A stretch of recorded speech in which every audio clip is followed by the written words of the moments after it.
जीवन की ठीक ठीक समझ हमें विकसित हो और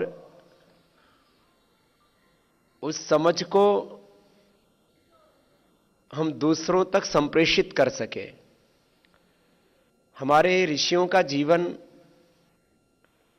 बहुत स्पष्ट है। उसमें दो चीजें बहुत महत्वपूर्ण हैं, खुद जानना और दूसरों को वो ज्ञान देना। खुद समझना, दूसरों को समझाना।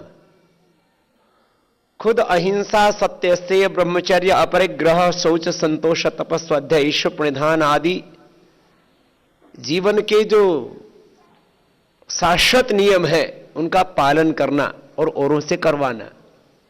खुद अंधकार से दूर हटना और दूसरों का अंधकार मिटाना। तो ये एक जीवन का सत्य आपके सामने इस नाट्य के माध्यम से प्रस्तुत किया। और बेटी विष्णुप्रिया ने इस प्रस्तुति का निर्देशन किया और बेटी श्रुति ने उसमें बहुत से गीतों का और आध्यात्मिक संवाद का कार्य किया। और गीत स्वर में दिया जी और आराध्या जी ने भी बहुत पुरुषार्थ किया। एक बार इन सब बेटियों का भी बहुत बहुत अभिनंदन है।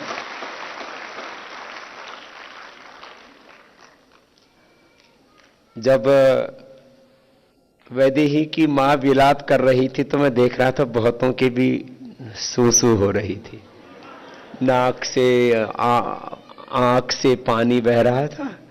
ये स्थिति तो कमोबेश सभी की होती है। हमने अपनी मां की भी देखी थी। जब मैं करीब 15-16 साल की उम्र में घर से निकला था,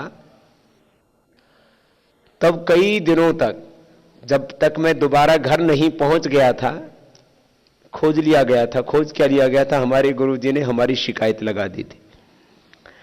शिकायत इस रूप में कि मैं करीब 9 दिन के बाद जब खानपुर पहुंच गया था, तो गुरुजी ने अपना बचाव करने के लिए, क्योंकि खानपुर गुरुकुल जिस गांव में इस शरीर का जन्म हो उसके पास ही था, तो कभी गांव के लोग उलाहना आकर के आए और यहां झगड़ा करें, उससे पहले ही गुरुजी ने अपना बचाव कर दिया कि भाई तुम्हारा बच्चा यहां है, तुम लेके जाना चाहो तो ले जा सकते हो। और मेरे से कह दिया कि भाई देखो, गांव वाले आएंगे, माता पिता आएंगे और ले जाएंगे, यदि तुम्हारा वैराग्य पक्का है तो तुम वापस आ जाना।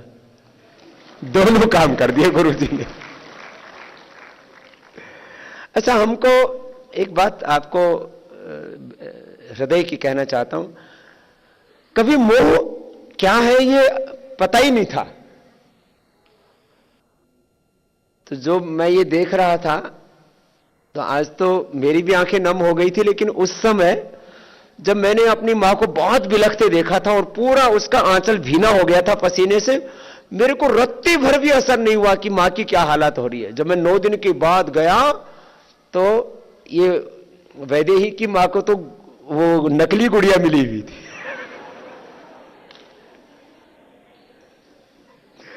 और वैदेही की मां ने भी क्या एक्टिंग की, सच में ऐसी हालत होती है माताओं की। वो जो रुदन कर रही थी, मैंने अपनी मां को वैसे ही बिलखते हुए देखा था, वैसे ही बिलखते हुए देखा, बहुत बुरी तरह से। तो फिर मेरे को बाद में ध्यान आया तो नाटक हो रहा है, लेकिन वो इतना जीवंत था कि सच्ची बताइए कितने की आंखों में आंसू आ गए थे। इसमें बहुत से करीब 30-40% को आंखों में आंसू आ गए होंगे। ये है मोह की महिमा। किसकी महिमा है? मोह की। तो ये मोहपाश हमारे कटे, लेकिन इसमें बहुत वक्त लग जाता है। वैदेही का 12 साल बताया। मैं तो अपनी मां से करीब 15 साल बाद एक बार ऐसे पूछा। मैंने कहा, मां अब कैसा लगता है? मां जब भी मुझसे मिलती थी तो एक ही बात कहती थी, बेटा मैं तो हमेशा ही रोती बिलखती रहती हूं। कोई वार त्योहार आता है तो सोचती हूं मैं तो अच्छा खाना खा रही हूं। गांव में अब तो बहुत पकवान बनने लगे, पहले हलवा खीर आदि बनाते थे। तो बोले बेटा मैं कभी वार त्योहार को हलवा खीर आदि नहीं खाती, क्योंकि मेरे को लगता है मेरा बेटा ने पता नहीं खाया होगा कि नहीं खाया होगा। तो ऐसे बिलखती रहती थी। तो जब भी मैं देखता था तो आंखों में आंसू के सिवा मैंने करीब करीब 15 साल तक लगातार कुछ देखा ही नहीं, दूसरा कुछ।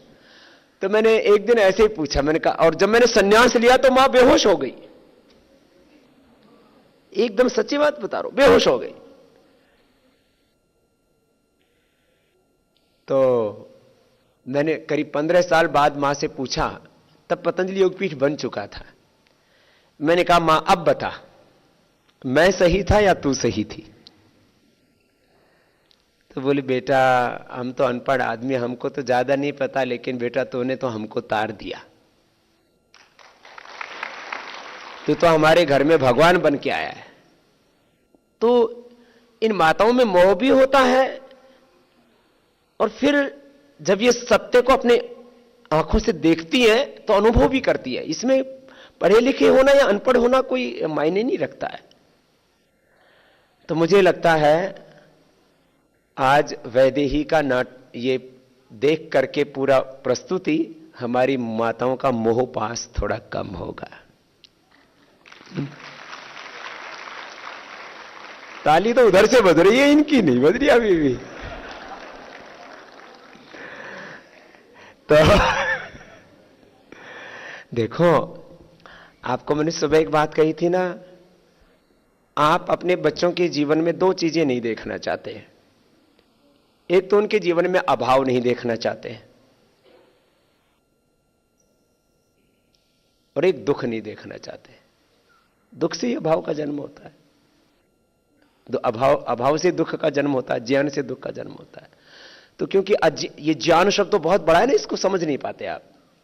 तो आप इससे क्यों दुखी हैं? आपके बच्चों की जिंदगी में, क्योंकि जिस समय मैं इस रास्ते पर चला था उस समय तो मुझे पता भी नहीं था कि मेरी राह क्या होगी और मेरी मंजिल मुझे कहां लेकर के जाएगी। मेरा प्रारब्ध और मेरा पुरुषार्थ मुझे कहां लेके जाएगा, मुझे कुछ नहीं पता था। लेकिन मैं आज आप जितने भी अभिभावक उनसे एक बात कह सकता हूं कि आपके बच्चों की जिंदगी में कभी भी अभाव नहीं होगा। उनके जीवन में कभी दुख और दरिद्रता ये होगी ही नहीं, तो फिर क्यों दुखी हो तुम? तो प्रसन्न रहो। और देखो, जब बच्चे विवेकशील होते हैं और पुरुषार्थी होते हैं तो उनके जीवन में दुख रह ही नहीं सकता ना।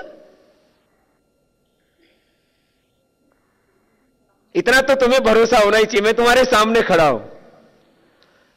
जब मैं घर से निकला था तब मेरे पास 500 रुपए भी नहीं थे। कितने? 500 रुपए भी पूरे नहीं थे। अभी तो ये जितने भी बच्चे आए हैं मेरे से ज्यादा पैसे लेके आए अपने घर से। निकलते समय किराए भाड़े के अलावा भी इनके पास थोड़ा और था। और अब तो इनके सामने एक बहुत बड़ा ध्येय है, बहुत बड़ा मकसद है। छोटे मकसद के लिए जिंदगी को जीना ही जीवन का अनादर है। न जाने आज तक कितने लोग पैदा हुए, कितने मर गए। आज भी धरती पर करीब 700 करोड़ लोग हैं, और आज से पहले 1,96,08,53,115 वर्षों से कितने लोग पैदा हुए, मर गए, और आगे पैदा हो जाएंगे, मर जाएंगे।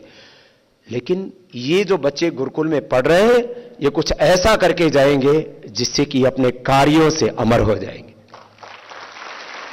इसलिए एक बहुत बड़े ध्येय के लिए आपने अपने इन तेजस्वी बेटा बेटियों को ईश्वरीय कार्य के लिए, भागवत कार्य के लिए, राष्ट्र कार्य के लिए, धर्म कार्य के लिए अर्पित किया है। इससे ज्यादा किसी मां की कोख की और धन्यता क्या हो सकती है। मैं सभी अभिभावकों के प्रति भी कृतज्ञता व्यक्त करता हूं कि उन्होंने मुझ पर विश्वास करके, क्योंकि इनका भविष्य तो आप और थोड़ा देर में देख पाएंगे। जैसे आप अभी इस वक्त कुछ जो वरिष्ठ बेटे बेटियां हैं उनका भविष्य इस समय देख सकते हो।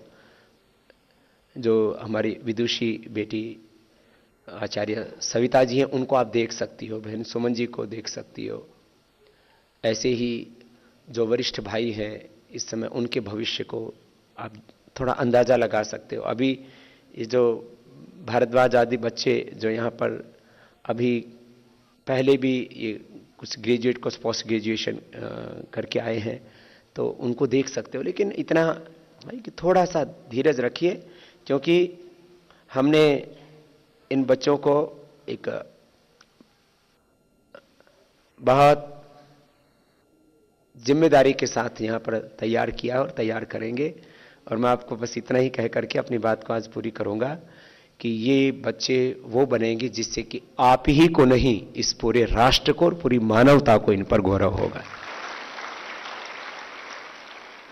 और मैं तो बार बार कहता हूं ना, भगवान तो कब से हमारी प्रतीक्षा कर रहे हैं। एक बार हम अपने आप को इस अनंत के हाथों में सौंपते हैं और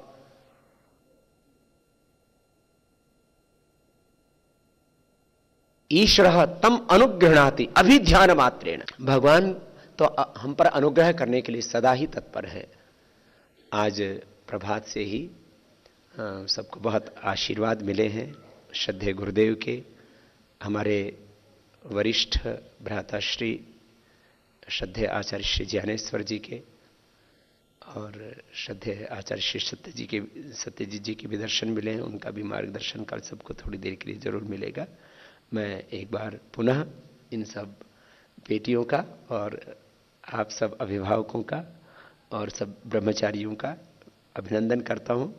इन्होंने जो तैयारी किया आज उसकी एक प्रस्तुति थी, कल और भी प्रस्तुति